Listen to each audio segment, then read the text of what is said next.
শুভ দুপুর বন্ধুরা, কেমন আছেন সকলে? আশা করছি সকলে ভালো আছেন। তো আমি এখন বসে আছি এই যে পুকুর পাড়ে। আমার পিছনে এটা পুকুর। আমি আনছি গরু। এখন কিন্তু দুপুর হয়ে গেছে, পুরা দুপুর, একবারে কড়া দুপুর। আর এই যে আমার গরু।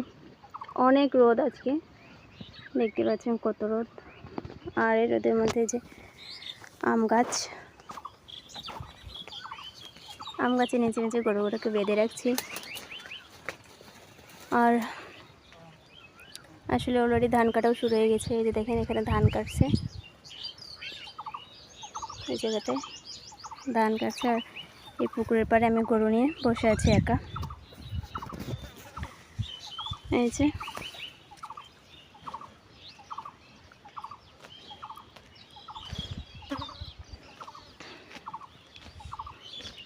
এই হচ্ছে ভিউ আমার এলাকার। কেমন সবাই কমেন্টসে জানাবেন।